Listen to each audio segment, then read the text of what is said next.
And for that, Seth Greenberg is here, so you know that is trouble. Oh, hello there, Seth. Look at you, your Friday feeling and your casual look. It's casual Friday. I'm trying to kind of summon my inner Stephen A. with the open collar. You know, that's just the way it is. I love it. He is the fashion police around here. All right, Seth, let's get right into it. Final Four tomorrow. We got Villanova versus Kansas, Loyola Chicago versus Michigan. Who you got advancing to the national championship game? I've got Villanova advancing to the national championship game against Kansas, and as I watch Villanova, to me, their ability to stretch the floor with Amari Spellman, pull Udoka Azubuike away from the basket. I think Brunson and Graham will be a push, but I think that guys like Phil Booth will step up and make plays. Mikal Bridges. I just think when you look at this Villanova team, they're so solid defensively since Booth's return, and then offensively on any given night, it could be DiVincenzo, it could be Booth, it could be Bridges. It's always Brunson. But Spellman might be the X factor with Pascal. Coach, I've been very impressed with Spellman, and you know how I feel about Brunson. But I got to ask you about this kid, Malik Newman, for Kansas, because he obviously exploded in the Elite Eight with a sensational performance he put forth last weekend. How much of a factor do you expect him to be against Villanova this weekend? Well, for Kansas to win, Kansas is in the Final Four because of Malik Newman. Malik Newman, the last 7 games, has been absolutely phenomenal. Think about this, 23 points a game, 54% from the three.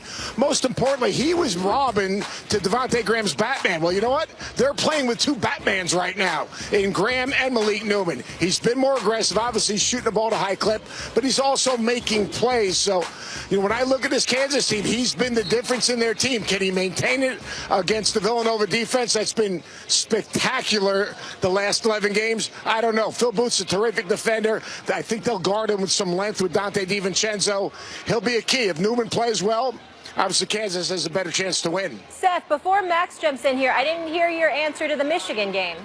Michigan, Loyola, Chicago. Who you got in that one? Oh, I didn't know you wanted me to go back-to-back and pontificate for such a long period of time. I did. Way to listen. I like Michigan, and I like Michigan because of Mo Wagner. I think Mo Wagner is a difference maker. They can invert the offense, pull them away. They can also roll them down to the block. And Michigan's defense. Xavier Simpson's not a good on-ball defender. He's an elite on-ball defender. Muhammad Ali Abdur-Rahman, an elite on-ball defender. Charles Matthews plays with a chip.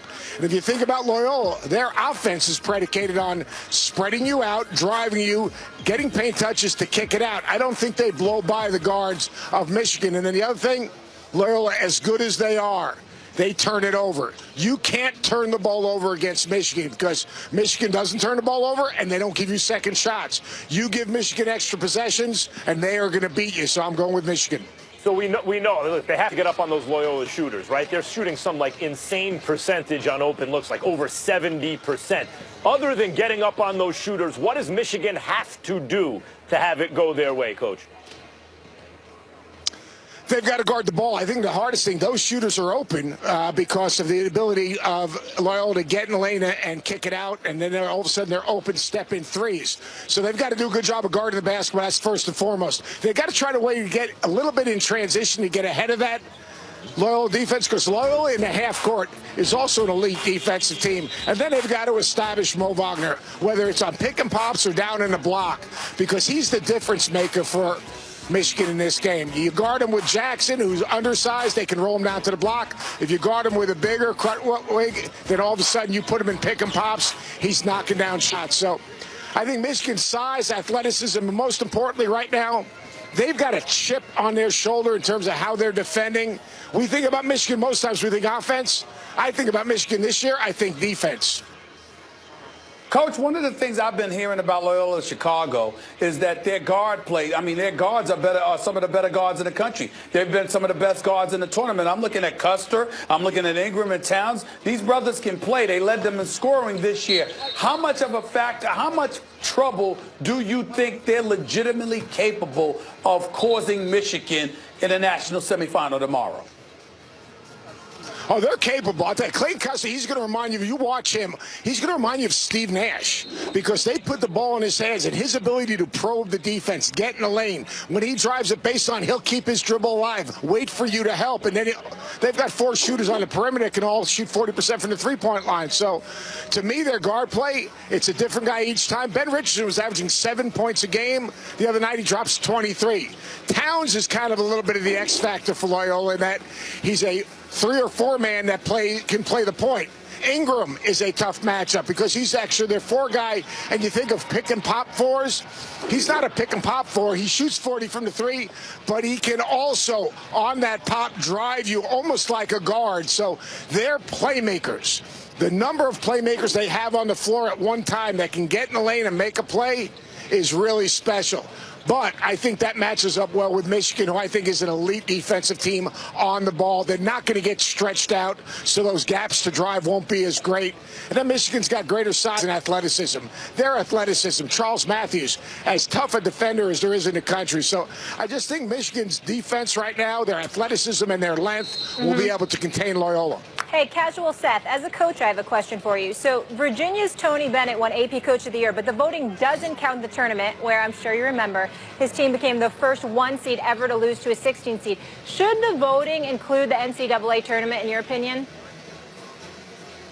I don't think it should because not everyone gets into the NCAA tournament. The tournament's all about matchups. So you're going to tell me instead of a body of work, you're going to evaluate a coach on one game, one play, one moment in time.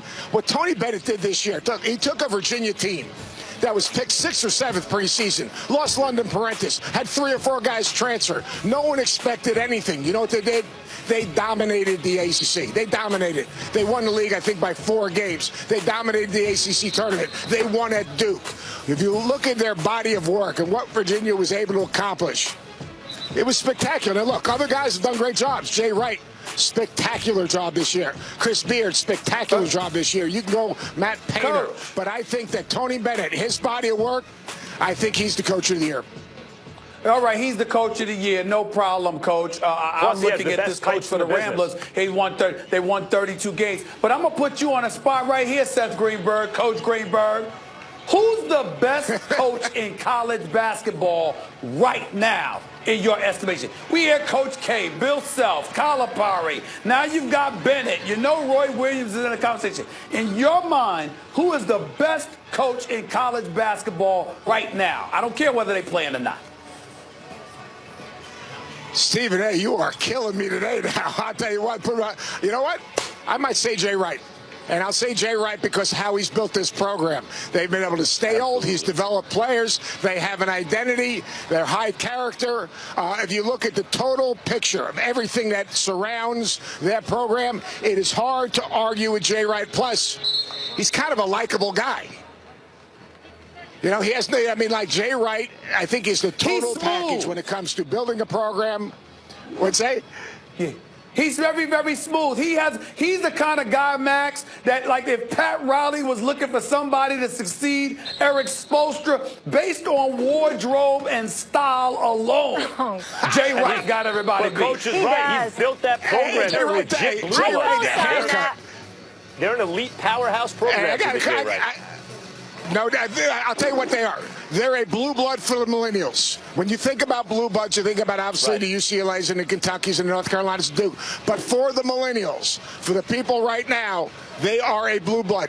Obviously, Final Four 2 of the last 3 years, a national championship, their dominance in the Big East Conference, the manner in which they run their program, they're putting guys in the NBA. They're a blue blood program for the millennials. The question is, I got to ask Molly this. Yeah. Like, Jay Wright's, like, hairdo, do you think he goes to the same, like, salon as Max with his new hairdo? What's up? So, Max claims that he goes to a barber, so I'm going to take his word for it. He doesn't go to a barber. Max goes to a salon. Has great hair, he makes sure he gets his manicures and pedicures in the same location. Don't let Max fool you.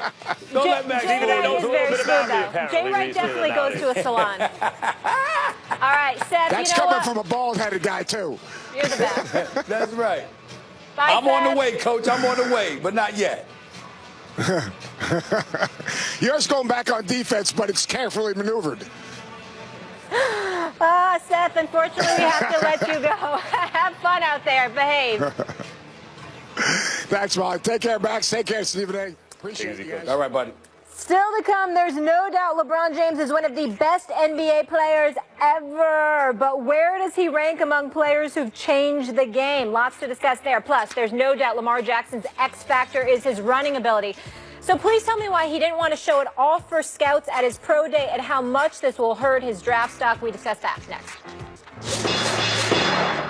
Let's get